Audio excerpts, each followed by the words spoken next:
నమస్తే తెలంగాణ, నా పేరు Rajesh. Welcome to T news. ముందుగా హెడ్లైన్స్. కాంగ్రెస్ సర్కారుపై పోరాడుతున్న మహిళలపై కేటీఆర్ ప్రశంసలు. సోదరుడిగా మీకు అండగా ఉంటానని భరోసా.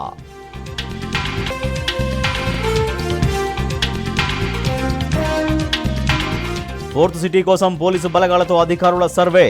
పరిహారం ఎంతిస్తారో రైతులకు చెప్పని ప్రభుత్వం.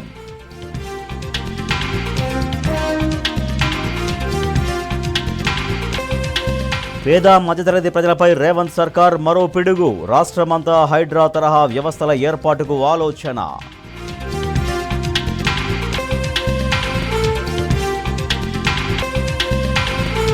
పార్లమెంటును కుదిపేస్తున్న అదానిపై అవినీతి కేసు వ్యవహారం. ఇవాళ కూడా ఉభయ సభల్లో నిలదీస్తామంటున్న ప్రతిపక్షం.